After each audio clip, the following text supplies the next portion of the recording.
Hello my dear student, how are you बेटा। Welcome to my channel chemistry quiz. आज हम करेंगे 10th class के लिए टॉपिक आयनिक बॉन्ड। बेटा आयनिक बॉन्ड का क्वेश्चन आपके एग्जाम में डेफिनेट आएगा, तो इस टॉपिक को अच्छे से करना है। इसके स्ट्रक्चर पूछे जाते हैं, इलेक्ट्रॉन डॉट स्ट्रक्चर पूछे जाते हैं बेटा, तो उनके आज हम प्रैक्टिस करेंगे। ठीक है, लेट्स स्टार्ट बेटा। तो सबसे पहले क्लास 10th के लिए टॉपिक है हमारा ionic bond. What is ionic bond? The bond formed by complete transfer of electron. वो बॉन्ड जो कंप्लीट ट्रांसफर ऑफ इलेक्ट्रॉन से फॉर्म होता है उसको हम बोलते हैं बेटा आयनिक बॉन्ड। कंप्लीट ट्रांसफर का मतलब क्या होता है कि देखिए, दो जब बॉन्डिंग होती है तो दो या दो से ज्यादा एलिमेंट्स में होती है, तो यहाँ पे क्या करेगा, एक एलिमेंट्स अपने इलेक्ट्रॉन को लॉस करेगा और दूसरा उसको क्या कर लेगा, गेन कर लेगा। तो जब एक ने लॉस किए तो वो इलेक्ट्रॉन परमानेंटली उससे चले गए, और जिसने गेन किए उसने परमानेंटली उसको एक्सेप्ट कर लिया। तो इस तरीके से बाय लॉस और बाय गेन ऑफ इलेक्ट्रॉन से जो बॉन्डिंग होती है उसको हम क्या बोलते हैं बेटा, आयनिक बॉन्ड बोलते हैं। इससे जनरली एक क्वेश्चन एग्जाम में जरूर आता है बेटा, और इससे एमसीक्यूज भी जरूर आएगा। तो एमसीक्यूज में आपको लास्ट में जरूर एक्सप्लेन करूंगी, तो वीडियो को पूरी देखना है बेटा। ठीक है, तो अब हम बात करते हैं स्ट्रक्चर की। जैसे फॉर एग्जाम्पल मान लीजिए आपके पास है NaCl। आपके पास क्या है बेटा, NaCl। आपको बताना है कि NaCl के बीच में बॉन्डिंग कैसे हुई, तो हम कैसे एक्सप्लेन करेंगे इसको बेटा। देखिए, ये है सोडियम और ये है आपका क्लोरीन। सोडियम में Z की वैल्यू 11, एटॉमिक नंबर 11 यानी कि, और यहाँ पे क्लोरीन में एटॉमिक नंबर 17। अगर मैं इसका इलेक्ट्रॉनिक कॉन्फ़िगरेशन लिखूं तो ये हो जाएगा बेटा 281, और इसका इलेक्ट्रॉनिक कॉन्फ़िगरेशन हो जाएगा 287।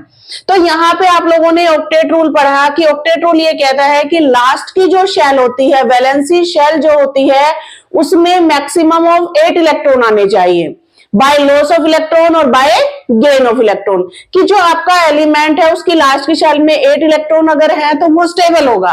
और हर एलिमेंट की ये टेंडेंसी होती है कि वो अपने आप को स्टेबल करने के लिए जो लास्ट की शेल के इलेक्ट्रॉन है, अगर कम है तो उनको लॉस कर सकता है और ज्यादा है तो उनको गेन कर सकता है। तो यहाँ पे क्या होगा, लॉस करेगा सोडियम अपने 1 इलेक्ट्रॉन को, क्योंकि देखिए सोडियम की लास्ट की शेल में है 1 इलेक्ट्रॉन।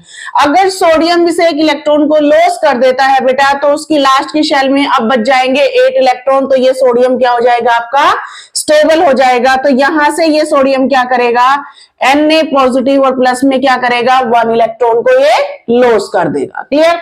अब सोडियम पॉजिटिव का जो कॉन्फ़िगरेशन है वो क्या हुआ बेटा, 2 और 8 हो गया। देखिए स्टेबल हो गया।